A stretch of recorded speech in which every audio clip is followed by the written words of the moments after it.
हमारा हीरो लिन जो कि सच में एक हीरो बनना चाहता है, पर दिक्कत यह है कि कोई उस पर भरोसा नहीं करता। पर एक दिन नंबर 1 हीरो उसकी आंखों के सामने आत्महत्या कर लेता है और फिर परिस्थितियां उसके साथ ऐसा खेल खेलती हैं कि उसे वही नंबर 1 हीरो बनना पड़ता है जिसने आत्महत्या कर ली। तो आखिर उस नंबर 1 हीरो ने आत्महत्या क्यों की और अब नंबर 1 हीरो बनने के बाद हमारे हीरो के साथ क्या होगा, चलिए जानते हैं।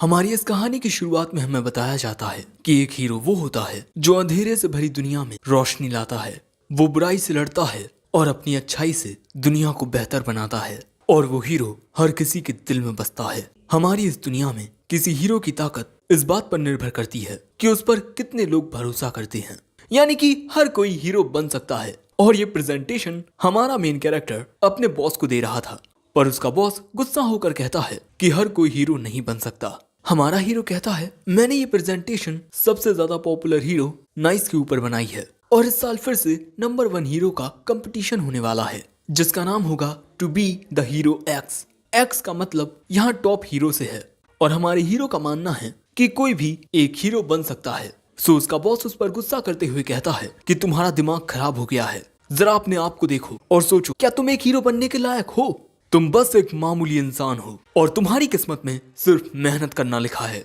तो जाओ और फिर से पूरी प्रेजेंटेशन बनाओ। और तभी इस बॉस को नंबर 1 हीरो नाइस की मैनेजर का कॉल आता है, इसीलिए वो उनसे बात करने लगता है। और जैसे ही मैनेजर को पता चलता है कि इन्होंने अब तक नाइस के ऊपर एक अच्छी सी प्रेजेंटेशन नहीं बनाई है, वो इनके साथ अपना कॉन्ट्रैक्ट तोड़ देती हैं। और इसी बात से गुस्सा होकर ये बॉस हमारे हीरो को नौकरी से निकाल देता है, जिसके बाद ये अपना सामान लेकर एक बिल्डिंग के ऊपर आकर खड़ा हो जाता है। और यहाँ से ये बात समझ आती है कि एक नॉर्मल इंसान का एक हीरो बनना नामुमकिन है, क्योंकि उसके पास लोगों का भरोसा नहीं होता। वो यहाँ काफी उदास था, पर तभी उसे अपनी फेवरेट हीरो मिस मून की कही बात याद आती है कि कभी हार मत मानना, तुम अपने सपनों को हासिल कर सकते हो। पर अपनी फेवरेट हीरो के साथ नंबर 1 हीरो नाइस को देख बेचारे का मूड फिर खराब हो जाता है और इसीलिए वो गुस्से में आकर कहता है, नाइस, भले ही आज तुम एक नंबर 1 हीरो हो, पर एक दिन तुम भी बूढ़े हो जाओगे और फिर कोई और नंबर 1 हीरो बन जाएगा। पर तभी वो देखता है कि उसके सामने नंबर 1 हीरो नाइस आ चुका है। वो हमारे हीरो की ओर आगे बढ़ता हुआ उसकी ओर ऐसे इशारा करके वो बिल्डिंग से नीचे कूद जाता है। हमारा हीरो देखता है कि अरे ये तो नीचे गिरकर मर गया। तभी वहां नाइस की मैनेजर आ जाती है और वो भी देखती है कि नाइस नीचे गिरकर मर चुका है और इसकी जिम्मेदार वो हमारे हीरो को मानकर उसे किडनैप कर लेती है। अगले सीन में जब उसे होश आता है, वो खुद को एक अजीब सी बिल्डिंग में पाता है, पर उसके होश में आते ही ये बॉडीगार्ड्स उसे पकड़ लेते हैं। हमारा हीरो बताता है कि उसका नाम लिंगलिंग है और वो एक एडवर्टाइजमेंट कंपनी में काम करता है। पर मिस जे कहती है, मैं नहीं जानना चाहती कि तुम कौन हो, मुझे ये बताओ कि वहाँ हुआ क्या था। लिंगलिंग बताता है कि नाइस उसकी ओर ऐसे इशारा करके नीचे गिरकर मर गया और उसने कुछ नहीं किया। तभी मिस जे को किसी का कॉल आता है, सो वो कॉल अटेंड करने लगती हैं। तभी हमारा हीरो बचकर भागने की कोशिश करता है, सो मिस जे उसकी ओर कलर की एक बाल्टी फेंक कर मारती हैं और सभी बॉडीगार्ड्स उसे पकड़ लेते हैं। पर तभी मिस जे देखती हैं कि अगर लिंगलिंग के बाल कलर कर दिए जाएं तो वो बिल्कुल नाइस की तरह लग रहा है। वैसे ये कलर उस बाल्टी का है जो मिस जे ने हमारे हीरो को मारी थी। अब अगले सीन में हम देखते हैं कि लिंगलिंग को बिल्कुल नाइस की तरह बना दिया जाता है और दोस्तों हमें जानने को मिलता है कि नाइस की मौत की खबर बाहर नहीं आई, क्योंकि मिस जे ने दुनिया के सामने ऐसा दिखाया है कि बिल्डिंग से कूदकर मरने वाला लिंगलिंग था, जिसे उसकी जॉब से निकाल दिया गया था। और इसी फ्रस्ट्रेशन में आकर उसने आत्महत्या कर ली, क्योंकि लिंगलिंग के जीने मरने की कोई परवाह नहीं करता, मगर नाइस का जिंदा रहना बहुत जरूरी है। जिसके बाद लिंगलिंग नाइस बनकर जनता से मिलने आता है और जब लोग उसे छूते हैं तब उसकी बॉडी में पावर आने लगती है, भरोसे की ताकत। जिसके बाद बिल्कुल नाइस की तरह बनाने के लिए लिंगलिंग को एक्सरसाइज करनी पड़ती है और इसी तरह उसे वो हर एक चीज सिखाई जाती है जो नाइस करता था। और लोगों के भरोसे की ताकत से लिंगलिंग की बॉडी में भी बदलाव आने लगते हैं। उसकी आंखों का रंग नाइस की तरह हो जाता है। मिस जे बताती हैं कि लोगों का भरोसा अपने ऊपर बनाए रखने के लिए उसे बहुत मेहनत करनी पड़ेगी। वैसे अब तुम्हें अपनी गर्लफ्रेंड से मिलने जाना है, जो कि है मिस मून। और जब लिंगलिंग ऐसा करने से मना करता है तब मिस जे कहती हैं कि अब तुम नाइस हो और अब वो तुम्हारी गर्लफ्रेंड है। पर वो कहता है कि मिस मून एक पल में ये जान जाएंगी कि वो असली नाइस नहीं है। पर मिस जे उसे लात मारकर गाड़ी से बाहर निकाल देती हैं। बाहर आते ही लिंगलिंग बिल्कुल नाइस की तरह एक्टिंग करने लगता है और प्यार से मिस मून की ओर हाथ बढ़ाता है। नाइस को देख कुछ सोचने के बाद मून उसकी ओर हाथ बढ़ा देती है और भाई पहली बार लिंगलिंग ने अपनी आइडल का हाथ पकड़ा है। वो बहुत खुश था और अगले ही पल में ये दोनों एक स्टूडियो में पहुंच जाते हैं। इसी पोज के साथ वहां एक शख्स आकर कहता है, हमारे ट्रू लव रेसिपी शो में आपका स्वागत है और मैं हूं आपका होस्ट रैंक 249 का हीरो, सच्चाई की आंख इनलाइटर। जो देख मिस जी गुस्सा करने लगती हैं क्योंकि ये वो होस्ट नहीं है जो लिंगलिंग का इंटरव्यू लेने वाला था। लिंगलिंग मन में कहता है, कहीं ये मुझे एक्सपोज करने के लिए तो नहीं आया है ना। वहीं मिस जी कहती हैं कि जल्दी से इस लाइव स्ट्रीमिंग को बंद करवाओ। दूसरी ओर इनलाइटर कहता है, आप दोनों का यहाँ स्वागत है। और अब ये नाइस से पहला सवाल पूछता है कि वो अपनी गर्लफ्रेंड मिस मून के बारे में ये बताए कि अब तक उन्होंने कितनी एड्स करी हैं। ये सवाल इनलाइटर ने जानबूझकर पूछा है क्योंकि वो जानता है कि ये असली नाइस नहीं है। पर दोस्तों लिंगलिंग इसका बिल्कुल सही जवाब बताता है। इनलाइटर मन में कहता है, इसने तो मेरे सवाल का जवाब सही सही दे दिया, पर मैं जानता हूँ कि ये एक डुप्लीकेट है। और दोस्तों हमें पता चलता है कि लिंगलिंग मून को इतना ज्यादा पसंद करता है कि उसे उसका पूरा रूटीन पता है। पर तभी इनलाइटर एक लाई डिटेक्टर मशीन वहां बुलाता है। इनलाइटर कहता है, एक रिलेशनशिप बनाए रखने के लिए एक दूसरे पर भरोसा होना बहुत ज्यादा जरूरी होता है। तो नाइस, मुझे एक बात बताओ, क्या मून सच में तुम्हारी गर्लफ्रेंड है? जो सुन लिंगलिंग मन में कहता है, इसने जानबूझकर मुझसे ये सवाल पूछा है और यहाँ अगर उसने कोई गलती कर दी तो लाई डिटेक्टर उसे पकड़ लेगा। और अब इसीलिए वो कहता है कि मून मेरी गर्लफ्रेंड नहीं है। ये बात सुन इनलाइटर खुश होने लगता है कि उसने यहाँ लिंगलिंग को एक्सपोज कर दिया। पर तभी नाइस कहता है कि मून मेरी गॉडेस है। और दोस्तों हमें पता चलता है कि जब भी लिंगलिंग अपनी जिंदगी में उदास होता तब मून की एडवर्टाइजमेंट्स उसे एक उम्मीद देती, ये उम्मीद कि वो भी एक हीरो बन सकता है। और दोस्तों लिंगलिंग का ये जवाब बिल्कुल सच था और अब ये दोनों लोगों की नजरों में द मोस्ट पॉपुलर कपल भी बन जाते हैं। पर तभी गुस्से में आकर इनलाइटर अपना ग्लास फोड़ देता है और तभी वहां धुएं के बीच से निकलता है लिंगलिंग का बॉस। इनलाइटर कहता है कि ये बिजनेसमैन पूरा बर्बाद हो चुका है और इसका दोष ये तुम्हें देता है नाइस, बल्कि इसी की कंपनी की कमर्शियल्स देखकर लोगों ने तुम्हें जाना है नाइस। और तुमने इस बेचारे के साथ इतना गलत किया कि इसके एक एम्प्लॉयर लिंगलिंग ने आत्महत्या कर ली। तभी ये बॉस कहता है, नाइस तुम मुझे मेरे काम के पैसे कब दोगे? मिस जे कहती हैं, हमारा कॉन्ट्रैक्ट खत्म हो चुका है, किस बात के पैसे? हाँ। और दोस्तों क्योंकि इनलाइटर इस बॉस के सामने खड़ा होकर नाइस को सुना रहा था, बॉस इसे दूर फेंक देता है। और फिर हम देखते हैं कि बॉस जो ये अजीब सा आर्मर पहने हुए हैं, इसकी वजह से उसके अंदर की नफरत ताकत का रूप लेने लगी है। और तभी वो नाइस पर हमला कर देता है, पर नाइस खुद को और मून को बचा लेता है, जिसके बाद वो इस बॉस के हमलों से बचता हुआ इसमें जोरदार लात मार के इसे दूर फेंक देता है। दोस्तों नाइस के जो फैंस हैं वो लिंगलिंग को नाइस समझ रहे हैं, इसलिए उनका भरोसा लिंगलिंग को ताकत दे रहा है। लिंगलिंग सोचता है एक हीरो होना इतनी ज्यादा ताकत दे देता है, वाह। पर तभी वो बॉस अपनी मेहनत के पैसे मांगते हुए नाइस पर हमला करने जाता है, पर नाइस एक कराटे चॉप मारकर उसे वहीं गिरा देता है। पर इसके बाद भी बॉस हार नहीं मानता क्योंकि दूसरों की बातें सुन सुनकर अब वो पक चुका है और अब उसे सबसे नफरत होने लगी है। तभी उसे ये काली ताकतें मिली जो तुम्हारी नफरत को ताकत में कन्वर्ट कर सकती हैं। जिसके बाद बॉस अपनी काली ताकत से कई सारे कार्ड्स बनाकर उन्हें चारों ओर फेंक देता है। ये कार्ड्स वहां बैठे लोगों में लगने लगते हैं। नाइस मिस मून को बचाकर बॉस पर हमला करने जाता है, पर इस बार उसके हमले का बॉस पर कोई असर नहीं होता क्योंकि वो कार्ड्स जिन लोगों में लगे उन लोगों के नेगेटिव इमोशंस बॉस को ताकत दे रहे हैं। बॉस अब ज्यादा ताकतवर होकर नाइस से लड़ने लगता है। नाइस को लगने लगता है कि वो इसे नहीं हरा पाएगा और तभी ये बॉस नाइस के ऊपर एक बीम से हमला कर देता है। उस हमले की वजह से नाइस अब बहुत कमजोर पड़ चुका है और उसके नेगेटिव इमोशंस उसके ऊपर काबू पाने लगते हैं। वो याद करता है कि उसकी जिंदगी कितनी वाहियात रही है और इसी वजह से तो उसने आत्महत्या करने की भी कोशिश की। पर तभी उसे अपने सामने मून का चेहरा नजर आता है जो उसे हार ना मानने को कह रही थी और अब वो उसकी ओर अपना हाथ बढ़ाती है और अब बॉस फिर से नाइस के ऊपर एक और खतरनाक हमला करने वाला है। पर दोस्तों मून लिंगलिंग को उसके अंधकार से बाहर निकाल लाती है और फिर जब बॉस उसकी ओर हमला करता है, लिंगलिंग भी वहां पूरी उम्मीद के साथ एक हीरो की तरह उस हमले से भिड़ जाता है और इसके बाद अपना पूरा जोर लगाकर बॉस में एक बहुत ही ज्यादा जोरदार मुक्का मारता है जिससे बॉस का आर्मर टूट जाता है। नाइस या कहो लिंगलिंग यहाँ जीत चुका है। जिसके बाद बॉस को अरेस्ट कर लिया जाता है और हमें जानने को मिलता है कि बॉस जो अजीब सा डिवाइस पहने हुए था उसे फियर वैल्यू एम्पलीफायर कहते हैं, जिसका इस्तेमाल स्पॉटलाइट नाम की एक ऑर्गेनाइजेशन पहले भी कर चुकी है। वहीं दूसरी ओर मिस्टी बताती हैं कि इस इंसिडेंट के बाद नाइस की पॉपुलैरिटी और भी ज्यादा बढ़ चुकी है और लिंगलिंग भी ये बात समझ चुका है कि अब वो एक बहरूपिया नहीं बल्कि खुद नाइस है। और इसी वजह से अब मिस्टी नाइस को उसके घर लेकर जाती हैं, हीरो टावर में। और यहाँ हमें पता चलता है कि जितनी ज्यादा एक हीरो की रैंक होगी उसे उतना ही हाई फ्लोर मिलेगा, यानी कि नाइस का घर इस टावर के टॉप पर है।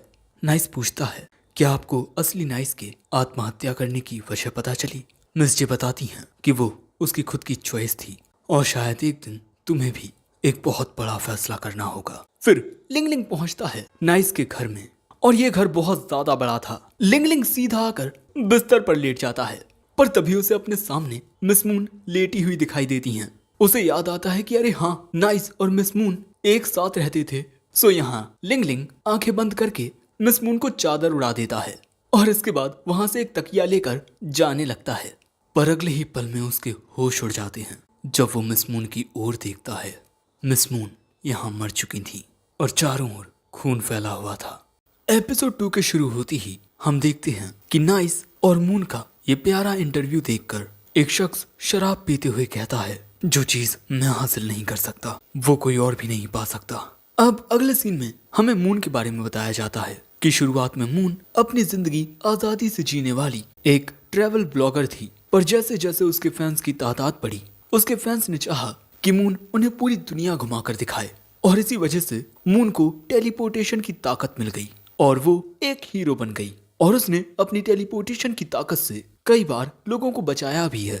लेकिन यहाँ विलन का सामना करते हुए मून कमजोर पड़ जाती है और अब वो गिरने लगती है, पर उसे बचाने के लिए आया नाइस। जिसके बाद ये दोनों लोगों की नजरों में आइडल कपल बन गए और इन्होंने डेटिंग करना शुरू कर दी और ये चीज इनके फैंस को बहुत बहुत बहुत ज्यादा पसंद आई और अब लिंगलिंग को लगता है कि वो भी मिस मून को डेट कर पाएगा। पर फिर उसने मिस मून की ये हालत देखी और अगले ही पल में वो सपने से जाग गया। जागते ही वो बिस्तर को देखता है जहाँ कल रात उसने वो खौफनाक नजारा देखा था। वो कहता है क्या वो सब एक सपना था? तभी उसे मिस मून नजर आती है जो रनिंग कर रही थी। जिसके बाद नाइस मून से बात करने की कोशिश करता है पर वो उससे बात करने से इनकार कर देती है और फिर ब्रेकफास्ट करते हुए मून कहती है मैं जानती हूँ कि तुम नाइस नहीं हो, वो कहाँ है? लिंगलिंग बताता है कि नाइस ने सुसाइड कर ली। ये बात सुन मून तुरंत मिस जे को कॉल करती है और कहती है कि अब वो ये नाटक और ज्यादा नहीं कर सकती। अगले सीन में मिस जे इन दोनों से कहती हैं कि नाइस सिर्फ एक शख्स नहीं है बल्कि हमारी कंपनी का सबसे ज्यादा वैल्यूएबल ब्रांड है।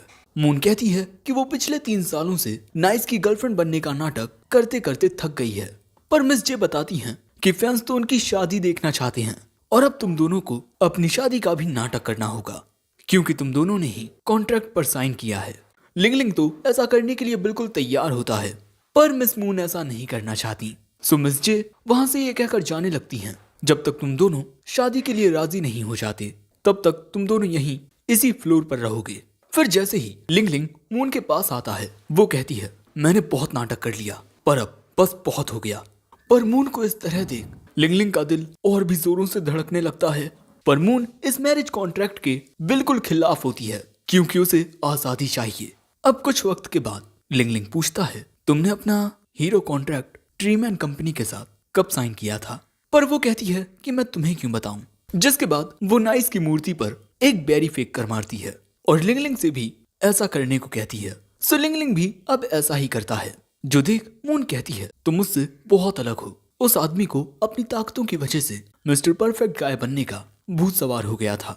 जिसके बाद वो लिंगलिंग के ऊपर स्ट्रॉबेरी फेंकते हुए कहती है तुम उसकी तरह कभी मत बनना।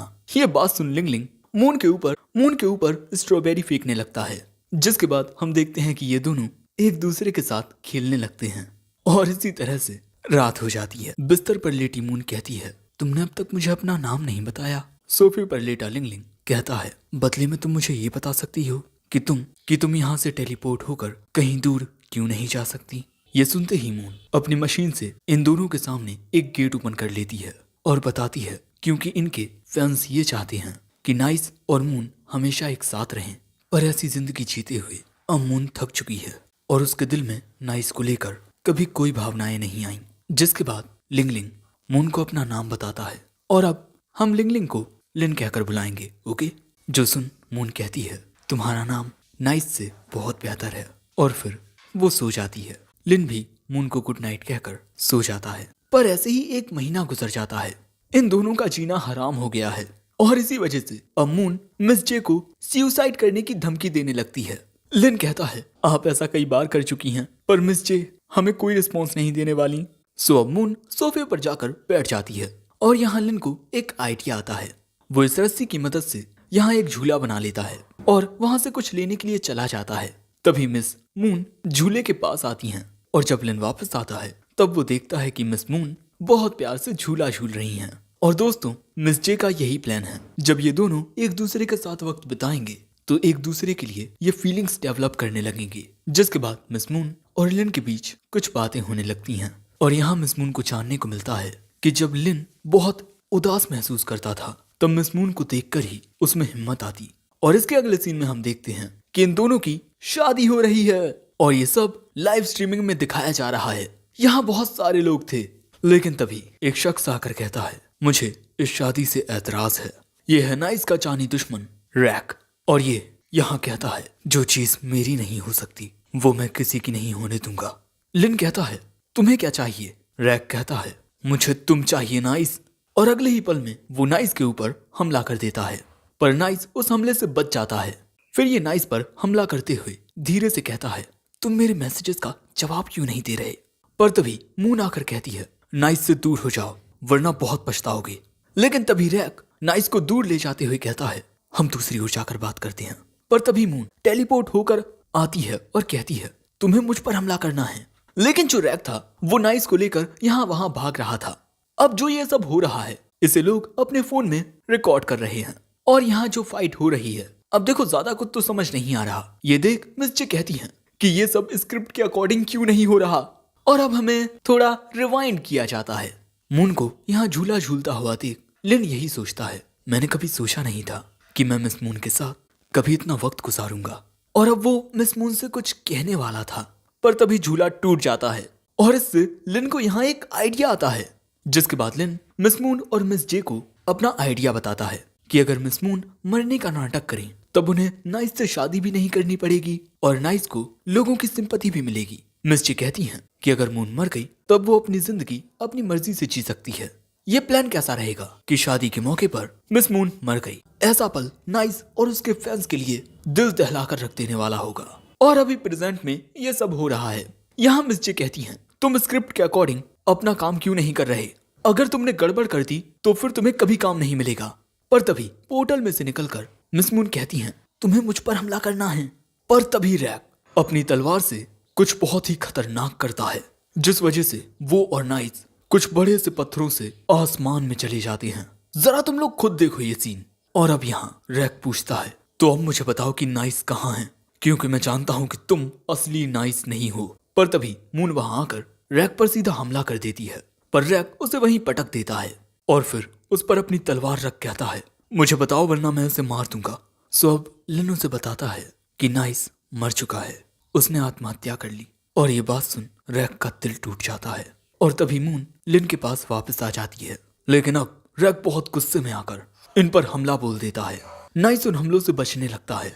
तभी मिस जे कहती हैं तुम यहाँ से चले जाओ, बाकी के हीरोज इसे संभाल लेंगे। पर लिन कहता है नहीं, ये मेरा जानी दुश्मन है, मुझे ये खत्म करना होगा। और अगले ही पल में एनिमेशन 3D से 2D हो जाता है। लिन रैक की ओर जाने लगता है। रैक लिन को पकड़ने की कोशिश करता है, पर इस हमले से लिन खुद को और मून को बड़ी आसानी से बचा लेता है। जिसके बाद मून रैक पर हमले करने लगती है अपने टेलीपोर्टेशन से, पर रैक उस पर भारी पड़ रहा था। सो लिन भी रैक से लड़ने के लिए आ जाता है। ये दोनों एक साथ रैक पर भारी पड़ते हैं, पर अब रैक अपनी असली ताकत दिखाता है। वो कुछ ब्लैक बॉम्ब्स क्रिएट कर लेता है। सो इनसे लिन और मून बचने लगते हैं। और तभी लिन मून के टेलीपोर्टेशन से आकर रैक में एक जोरदार मुक्का मारता है और अब हमें रैक का पास्ट दिखाया जाता है। दोस्तों, रैक और नाइस बेस्ट फ्रेंड्स थे। उन दोनों का सपना हीरोज बनने का था। उन दोनों ने साथ में बहुत मेहनत की। नाइस का नाम फैलाने के लिए रैक नाइस का दुश्मन बनने का नाटक करने लगा। पर असल में तो ये दोनों बेस्ट फ्रेंड्स थे। लेकिन जैसे जैसे नाइस की पॉपुलैरिटी बढ़ी, इन दोनों की दूरियां भी बढ़ने लगी। नाइस के पास रैक के लिए जरा भी वक्त नहीं होता। यहाँ तक कि अब तो रैक को नाइस के लिए विलन बनने तक का मौका नहीं मिलता। और अब आज जाकर रैक को इस बात का एहसास हुआ कि उसका हीरो बनने का सपना कब का खत्म हो चुका है। दूसरी ओर हम देखते हैं कि मून भी घायल हो चुकी है और वो आसमान से नीचे गिरने लगती है। नाइस सीधा जाकर मून को पकड़ लेता है। पर दोस्तों, ये एक नाटक है। अपनी आजादी के लिए यहाँ मून को मरना होगा। और इस ब्यूटीफुल सीन में दुनिया की नजरों में मून मारी जाती है। पर वो लिन को ये बताती है कि जो दिन उसने लिन के साथ गुजारे वो दिन उसके लिए काफी खुशनुमा थे। और अब आखिरी वक्त में मून को बुरा तो लग रहा है, पर फिर भी वो लिन को अलविदा कहती है। और अब इसीलिए लिन यहाँ रोने लगता है, क्योंकि दुनिया की नजरों में लिन का प्यार मर चुका है।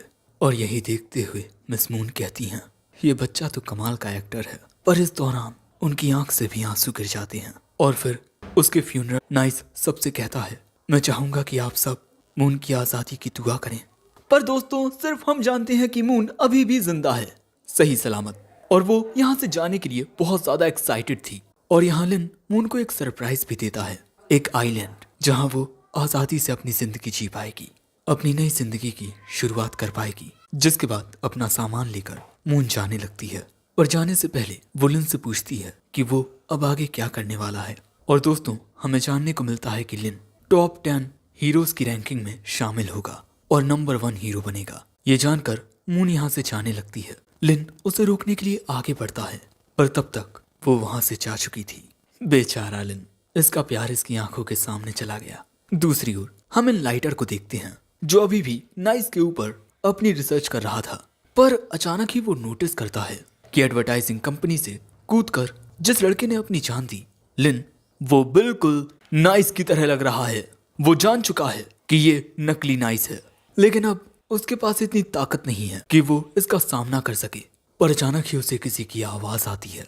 वो देखता है कि उसका ऑक्टोपस उससे कुछ कह रहा है। और अचानक ही वो ग्लास टूट जाता है। उसमें से अजीब से रोबोट्स बाहर निकलते हैं। इनका लीडर निकल के कहता है, लोगों का भरोसा बहुत सस्ता होता है, कभी भी टूट जाता है, पर लोगों का डर और उनकी नफरत बहुत मजबूत होते हैं।